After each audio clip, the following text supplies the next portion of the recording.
Assalamualaikum warahmatullahi wabarakatuh. Perkenalkan, nama saya Gia Andika Jalu. Saya mahasiswa Pendidikan Jasmani Kesehatan dan Rekreasi angkatan 2021. Di sini saya akan mempresentasikan psikologi olahraga, yaitu bab 7 mengenai manajemen kecemasan dan penampilan olahraga. Nah, di sini ada pengertian kecemasan atau ketegangan atau biasa kita sebut stres, arousal, dan kecemasan atau anxiety.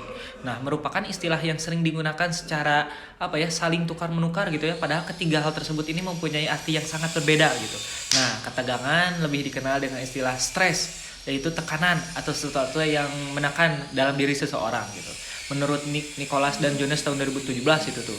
Nah, stres adalah suatu ketegangan emosi yang berpengaruh terhadap proses-proses psikologis maupun proses fisiologis. Nah, menurut Palmer dan Green tahun 2018. Nah, stres juga merupakan proses biologis yang kompleks dan proses ini pada umumnya terjadi dalam situasi yang situasi yang mengandung hal-hal yang dapat merugikan atau berbahaya atau dapat menimbulkan frustasi ataupun stres. Dalam olahraga kompetitif, nah stres ini diperlukan. Kenapa? Tetapi stres dalam batas yang normal gitu ya. Tujuannya agar atlet secara psikis siap untuk menghadapi pertandingan tersebut. Nah, apabila atlet ini tidak merasakan stres menjelang pertandingan, nah atlet tersebut bisa dibilang psikisnya ini masih tertidur gitu ya. Akibat atlet tidak mampu berbuat banyak terutama dalam menghadapi tugas-tugas khusus dalam pertandingan tersebut. Nah, di sini juga ada jenis kecemasan. Nah, kecemasan yang dialami seseorang dapat dikategorikan menjadi dua kategori atau menjadi dua jenis, yaitu kecemasan bawaan ataupun kecemasan kondisional. Nah, kecemasan bawaan ini disebut juga sebagai sifat atau trait, maksudnya sifat cemas yang telah melekat pada diri seseorang. Jadi merupakan sifat pembawaan orang. Dengan perkataan lain gitu ya, sifat cemas atau ini telah menjadi atribut dari dirinya sendiri gitu ya, dari diri orang itu, ataupun telah menjadi satu ciri kepribadiannya. Nah, menurut Gopinathan tahun 2021 mengatakan, jadi kecemasan bawaan ini sebagai kecenderungan dasar pada seseorang untuk mempersiapkan dirinya terhadap bahaya maupun ancaman pada situasi-situasi tertentu di lingkungan atau berespon gitu ya tubuh tuh terhadap situasi tersebut dengan peningkatan kecemasan kondisinya gitu. Terus di sini ada kecemasan kondisional atau kecemasan terhadap kondisi. Nah, menurut Cohen tahun 2016 gitu ya mengatakan kecemasan kondisional ini sebagai keadaan emosi yang muncul dengan segera yang ditandai oleh rasa kecemasan itu, ketakutan, ketegangan, dan peningkatan kesiagaan pada aspek fisiologinya. Nah, Gopinathan tahun 2021 ini juga menjelaskan gitu ya bahwa kecemasan kondisional adalah intensitas kecemasan yang dialami seseorang itu pada saat tertentu dan pada sifat sementara gitu ya, hanya sementara. Nah, contohnya nih, misalkan Robi pada saat menghadapi pertandingan ini merasakan gejala kecemasan, tetapi setelah pertandingan selesai, kecemasan yang dirasakan Robi ini mulai hilang dan menurun. Nah, kembali pada keadaan semula gitu ya.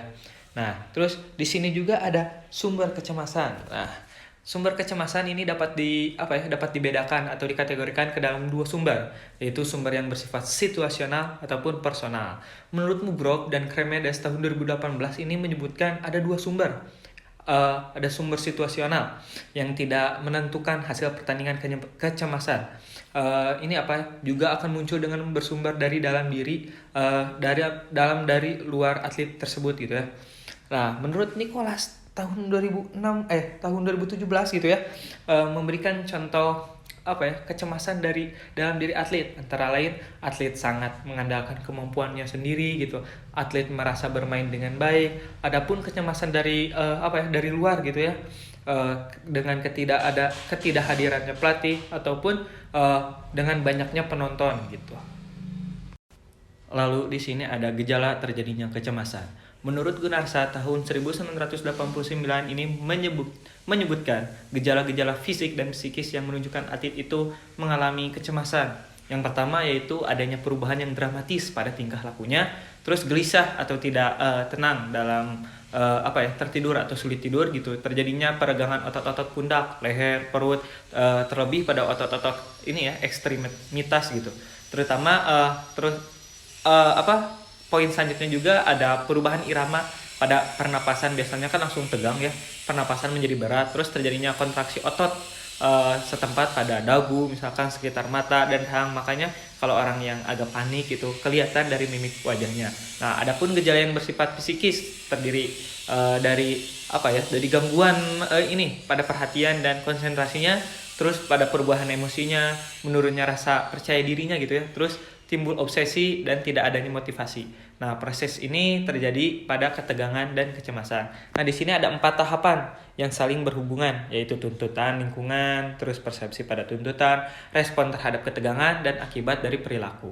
Nah, tahapan pertama ini tuntutan lingkungan. Nah, jenis tuntutan ini pada individu biasanya berupa fisik atau psikologis. Nah, misalkan contohnya atlet harus menampilkan keterampilan baru pada cabang olahraga voli di depan kelas atau orang tua. Jadi menekankan atlet muda itu untuk juara gitu. Terus tahapan yang kedua ini ada persepsi pada tuntutan ini. Pada tahap pada tahap ini seseorang ini mempersepsikan gitu tuntutan fisik dan psikologis. Contohnya kelas 2 dan kelas 8 dalam memperagakan keterampilan baru di depan kelas akan berbeda gitu ya. Saya senang diperhatikan di depan kelas, sedangkan kamu merasa terancam. Nah, kamu merasakan ketidakseimbangan antara tuntutan pada dirinya untuk memperagakan di depan kelas dan kemampuannya untuk memenuhi tuntutan itu terhadap respon tegang. Nah, jika persepsi seseorang tidak seimbang antara tuntutan dan kemampuan merespon, akan menyebabkan perasaan terancam, kecemasan kondisional, meningkatnya orang tersebut menjadi cemas akibat perilakunya. Terus akibat perilaku, nah misalkan jika seseorang atlet voli belajar terus-menerus akan berdampak pada lihainya dalam memperagakan bermain voli. Terus aurosal, kecemasan dan penampilan olahraga. Dalam olahraga, aurosal ini adalah hal yang tidak bisa diletakkan gitu. Seperti timbulnya ketegangan, aurosal adalah gejala yang menunjukkan adanya pengarahan peningkatan aktivitas psikis. Terjadinya gejala aurosal biasanya berjalan sejajar dengan terjadinya penampilan atlet. Pengukuran kecemasan, ahli psikologis olahraga dan psikologi kepelatihan telah melakukan pengukuran terhadap aurosal atau stres dan kecemasan dengan cara yang bervariasi. Untuk mengukur aurosal, mereka melihat perubahan tanda-tanda secara psikologis seperti denyut nadi, pernapasan, dan biokimia. Seperti itu. Lalu, setelah kita mengenali dan mengetahui gejala-gejala kecemasan pada diri atlet, langkah berikutnya adalah menentukan cara atau teknik metode untuk menanggulanginya, yang lazim disebut dengan manajemen kecemasan. Menurut Gunarsa dan kawan-kawan, tahun 1989 ini menjelaskan ada 3 teknik yang bisa dilakukan oleh para pelatih untuk menanggulangi kecemasan pada atlet. Nah, yang pertama yaitu fokus perhatian, dan yang kedua pengaturan pernapasan, dan yang ketiga latihan relaksasi otot. Nah, teknik menghentikan pikiran mengubah pikiran yang negatif ke positif. Contohnya sederhana, pelatih memberikan informasi latihan fisik. Mungkin sebagian atlet akan mengatakan saya tidak suka latihan fisik karena terbebani oleh capeknya latihan. Nah, pernapasan mendalam. Atlet yang merasa cemas akan mengalami pernapasan yang tidak teratur. Melalui proses pernapasan yang mendalam dapat membantu atlet agar dapat rileks. Terus yang terakhir yaitu relaksasi otot. Latihan merelaksasi otot ini utama dalam tubuh biasanya dilakukan selama 20 atau 30 menit.